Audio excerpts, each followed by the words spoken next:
विल्लुपुरम स्थित जिंजी किले को केंद्र सरकार ने मराठा सैन्य परिदृश्य में शामिल 11 अन्य किलों के साथ यूनेस्को के विश्व धरोहर स्थल के लिए नामित किया है। संयुक्त राष्ट्र शैक्षिक, वैज्ञानिक और सांस्कृतिक संगठन यूनेस्को की एक टीम, जिसमें अंतर्राष्ट्रीय स्मारक एवं स्थल आयोग ICOMOS के एक विशेषज्ञ भी शामिल हैं, तमिलनाडु के विल्लुपुरम जिले में स्थित जिंजी किले का दौरा करने के लिए तैयार थी, जिसे केंद्र सरकार ने मराठा सैन्य परिदृश्य बनाने वाले 11 अन्य किलों के साथ वर्ष 2024-25 के लिए यूनेस्को के विश्व धरोहर स्थल टैग के लिए नामित किया था।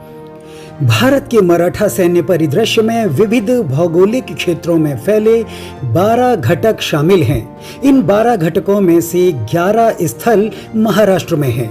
विल्लुपुरम में स्थित जिंजी किला विश्व धरोहर स्थल के टैग के लिए तमिलनाडु में एकमात्र आकांक्षी या फिर उम्मीदों वाला एक स्थल है।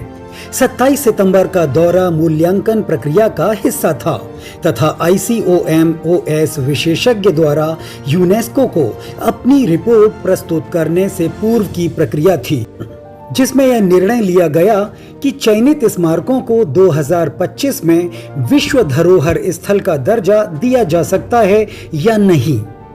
राज्य पुरातत्व विभाग के एक अधिकारी के अनुसार प्रकृति, कला और विरासत के विकास और अनुसंधान संगठन, एक अंतः विषय संगठन ने यूनेस्को विश्व धरोहर स्थल के रूप में जिंजी किले के नामांकन के लिए नामांकन डोजियर और प्रबंध योजना तैयार की थी। डोजियर को विश्व धरोहर स्थल के लिए यूनेस्को परिचालन दिशा निर्देशों के अनुसार तैयार किया गया था और इसमें संपत्ति का विवरण, शिलालेख के लिए औचित्य संरक्षण की स्थिति और संपत्ति सुरक्षा और प्रबंधन, निगरानी और दस्तावेजीकरण को प्रभावित करने वाले कारक शामिल हैं।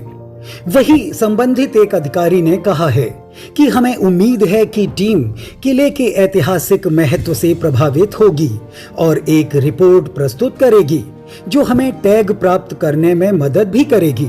एक बार जब संरचना को विश्व धरोहर स्थल का टैग मिल जाएगा तो जिंजी दुनिया भर से बड़ी संख्या में पर्यटकों को आकर्षित भी करेगा। अगर हम किले के इतिहास पर गौर करें तो पूर्व के ट्रॉय के नाम से मशहूर 3 पहाड़ियों, जिनमें राजगिरी, कृष्णागिरी और चंद्रगिरी के ऊपर स्थित यह जिंजी का किला अभेद्य माना जाता था और राज्य के गौरवशाली अतीत का प्रतीक था। इसने सदियों तक लगातार साम्राज्यों के उत्थान और पतन को देखा है। 1200 ईस्वी में कोनार राजवंश के अनंतकोन द्वारा निर्मित इस किले का स्वामित्व कई बार अपने हाथ और मालिकाना हक को बदल चुका है। यह कई साम्राज्यों के अधीन रहा है, जैसे विजयनगर के नायक, मराठा, मुगल, नवाब, फ्रांसीसी और ब्रिटिश। विल्लुपुरम के अरिगनार अन्ना गवर्नमेंट आर्ट्स कॉलेज में इतिहास के सहायक प्रोफेसर D रमेश के अनुसार, यानी उनका कहना है कि पहला किला 12वीं शताब्दी में आनंद कोण द्वारा बनवाया गया था।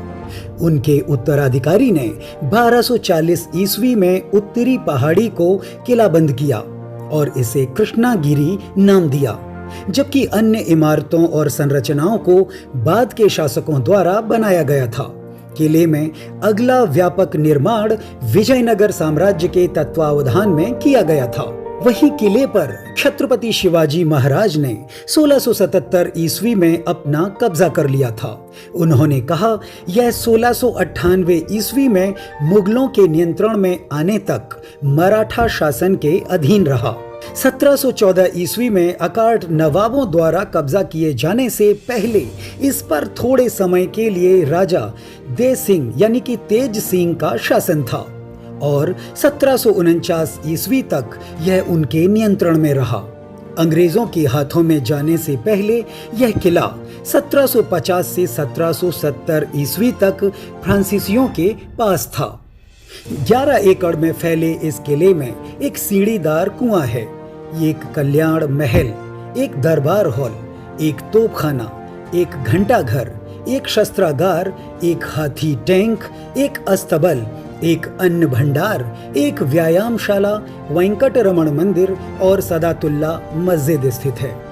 किले में जलापूर्ति के लिए नायक और नवाब काल की 2 विस्तृत प्रणालियां मौजूद थी, जिनसे एक समय में यह सुनिश्चित हो जाता था कि संरचना के शीर्ष पर भी निरंतर आपूर्ति होती रहे। विल्लुपुरम जिला प्रशासन ने भारतीय पुरातत्व सर्वेक्षण द्वारा संधारित किले में विरासत भ्रमण सहित सतत जागरूकता अभियानों की एक श्रृंखला शुरू की है, ताकि लोगों को इसके समृद्ध इतिहास और सांस्कृतिक विरासत का गहन अनुभव कराया जा सके। यानी आने वाले समय में यह दुर्ग भी यूनेस्को विश्व धरोहर स्थल की सूची में शामिल हो जाएगा।